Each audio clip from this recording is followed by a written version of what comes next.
आज पूरा देश 14 अगस्त 1947 के उस भीषण त्रासदी का स्मरण कर रहा है जिसे आदरणीय प्रधानमंत्री जी ने 2021 में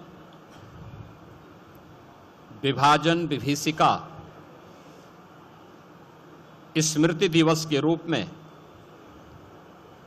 वर्तमान पीढ़ी को अपने इतिहास के साथ जोड़ने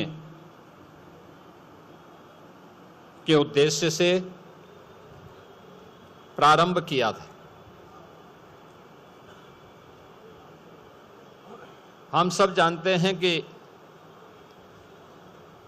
सैकड़ों वर्षों की गुलामी की पीड़ा को समाप्त करके जब ये देश 1947 में स्वतंत्र हो रहा था, जिसके लिए अनगिनत बलिदान हुए, अनेक क्रांतिकारियों को फांसी के फंदे पर लटकाया गया,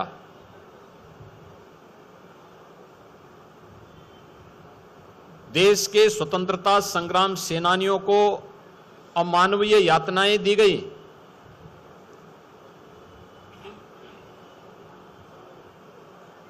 लेकिन जब देश इन सब त्याग और बलिदान के बाद 1947 में स्वतंत्र हो रहा था, उसके एक दिन पूर्व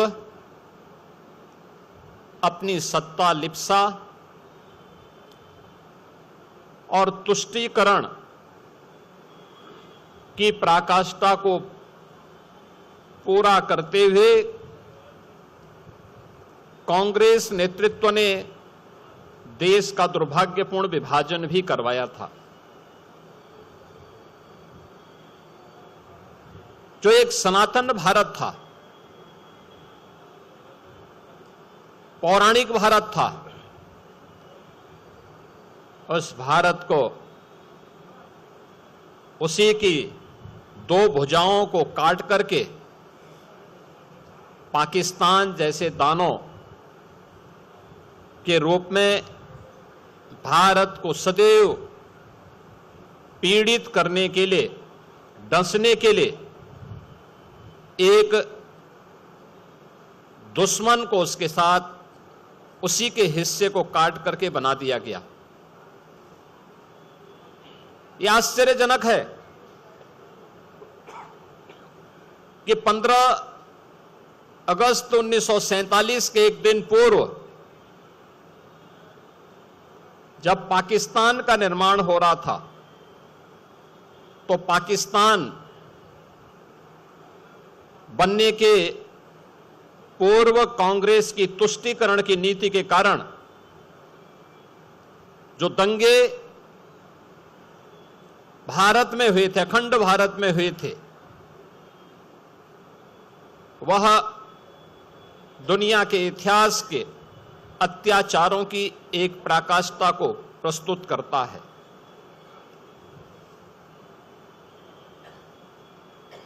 जो पश्चिमी पाकिस्तान था, उस पाकिस्तान में लाहौर हो या कराची, रावलपिंडी हो या मुल्तान, इन सभी क्षेत्रों को हिंदू विहीन बनाने के लिए, सिख विहीन बनाने के लिए, बौद्ध विहीन बनाने के लिए एक अभियान उस समय की कांग्रेस की तुष्टीकरण की नीति पर चलने वाली उनके नेतृत्व के कारण पैदा हुआ था। अनगिनत, यानी जिनकी संख्या कहते हैं कि 14 अगस्त 1947 और उससे पूर्व जो हिंसा हुई विभाजन के कारण करोड़ों लोग बेघर हो गए। लगभग 15 से 20 लाख लोगों का कत्लेआम हुआ, चाहे वह पूर्वी पाकिस्तान के नाम पर या पश्चिमी पाकिस्तान के नाम पर। और विभाजन की उस त्रासदी के कारण अपना घर बार छोड़ करके दर दर की ठोकरें खाने वाले आए हुए हिंदू, सिख, बौद्ध, जैन, क्रिश्चियन, इन किसी के लिए भी तत्कालीन सरकार ने कोई राहत पैकेज, उनके पुनर्वास, उनकी नागरिकता के लिए कोई पुख्ता व्यवस्था नहीं की। उनके लिए कोई स्मारक नहीं। जिन लोगों ने अपने लोगों को खो दिया, जिन्होंने अपनी विरासत को उस दुर्भाग्यपूर्ण घटना का शिकार बना दिया, उनके लिए न कोई स्मारक, उनके लिए न कोई संग्रहालय, न उनके लिए, उनकी स्मृति के लिए, उन्हें स्मरण करने के लिए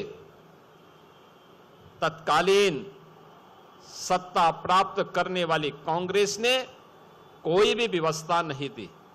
हम आभारी हैं प्रधानमंत्री मोदी जी के, जिन्होंने विभाजन की भीषण विभीषिका के शिकार हुए उन लाखों लोगों को, उन लाखों लोगों की स्मृतियों को जीवंत बनाए रखने के लिए 14 अगस्त की तिथि को विभाजन विभीषिका स्मृति दिवस के रूप में